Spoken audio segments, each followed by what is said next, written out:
That's what he looks like in angelic form. All right, unparalleled by any of the angels. Okay, what does he look like in human form? Now, Jibreel can assume multiple human forms. He can look different. Okay, but when he came to the Prophet ﷺ, he had a consistent human form.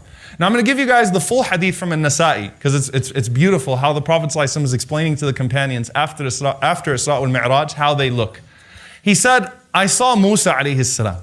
And he said, Musa alayhi salam looked like a man from Shanu'ah or Az-Zut. Two tribes, Shanu'ah or Az-Zut.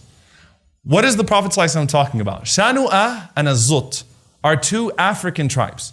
Not only are they African tribes, Az-Zut were a tribe that had darker skin than anyone else. The Prophet ﷺ is speaking to a people who are emerging from one of the most racist societies on the planet, and he's telling them that, look, Musa doesn't look like Christian Bale.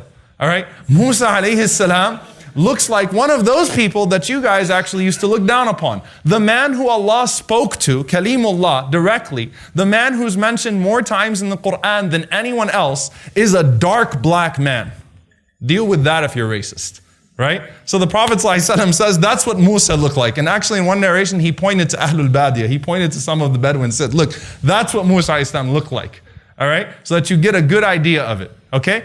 Secondly, he says, وَرَأَيْتُ عِيسَى ibn Maryam, and I saw Isa alayhi salam. And he said, Isa looks like Urwa bin Mas'ud. He pointed to Urwa bin Mas'ud, and he said, Isa resembles Urwa bin Mas'ud radiyallahu ta'ala anhu. And then he said, وَرَأَيْتُ Ibrahim. And I saw Ibrahim alayhi salam. Who did Ibrahim look like? He said, I've never seen a man that looked more like me than Ibrahim alayhi salam. Never. And subhanAllah, what's so profound about that?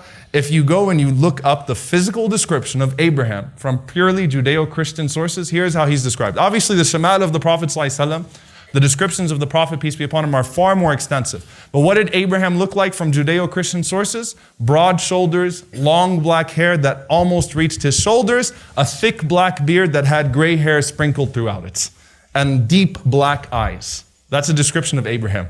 The Prophet ﷺ, he saw Uthman radiallahu anhu, and he told the wife of Uthman, who was his daughter Ruqayyah, he said, no one looks more like your father, Rasulullah ﷺ, and your grandfather Ibrahim ﷺ than your husband Uthman. Uthman looked like the Prophet ﷺ, who looked like Ibrahim ﷺ. Okay? And subhanAllah, actually, you know, if you read in Al-Waqidi, the history of Al-Waqidi, the footprints in Maqam Ibrahim, some people actually commented that they matched the footprints of the Prophet ﷺ. So even his foot size would be the same as Ibrahim alayhi salam. Okay? Then he said, وَرَأَيْتُ Jibreel. And I saw Jibreel alayhi salam.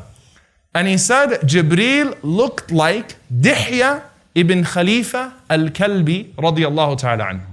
You guys are like, who is that? Dihya ibn Khalifa from Banu Kalb. Now, Dihya is a very interesting man. How many of you have heard of Dihya before? Right? Not many of you. Dihya is not a household name, all right, from the companions of the Prophet ﷺ. But he was there in all of the ghazawat. He served in all of the battles with the Prophet ﷺ.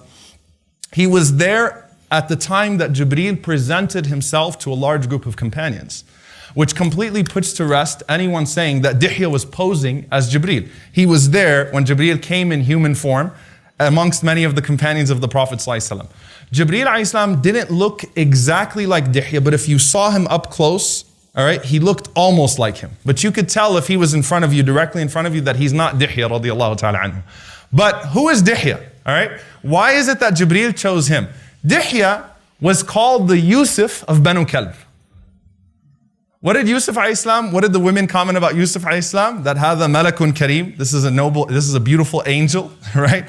So Dihya was called the Yusuf of Banu Kalb. Women could not keep their hands off of Dihya. All right? Which is why Dihya used to stay away from public sight for the most part, because women would throw themselves at Dihya radiallahu anhu. And the Prophet ﷺ, in his wisdom, you know, and I happened to come across this actually, I found Dihya's mentioned. The Prophet ﷺ sent him to Heraclius. Okay? And Ibn Hajar rahimahullah said, because of how handsome Dihya is, when he went to Heraclius in Jerusalem, to the Romans, he caused a ruckus in the city. Everyone came out to see him. Right? So everyone wanted to know what the messenger of the Muslims looked like, what the messenger of the Messenger sallallahu alaihi wasallam looked like. So Dihya is a really, really good looking man. All right? And Jibreel alayhi salam, does he have the form of Dihya? I mean, how close is it? It's so close that Salama radiallahu anha says, one time I was sitting with the Messenger sallallahu alaihi wasallam, and all of a sudden, she didn't even hear the door open and close. She just saw Dihya sitting next to the Prophet sallallahu alaihi wasallam. So she said, kharajt, I just left, right?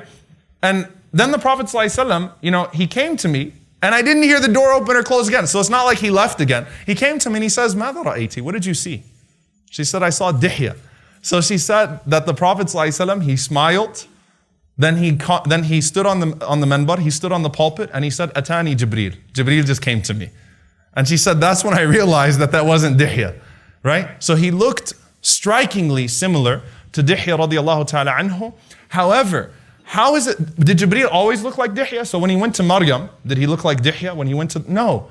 Ibn al-Qayyim rahimahullah said, when Jibreel was sent to a prophet, he would resemble the most beautiful person of that prophet's people. So if he was sent to an African prophet, he resembled the most beautiful person from that people. If he was sent to an Asian prophet, he resembled the most beautiful Asian man that was amongst those people. He resembled whoever was the most beautiful amongst them. SubhanAllah, as a sign of his nobility.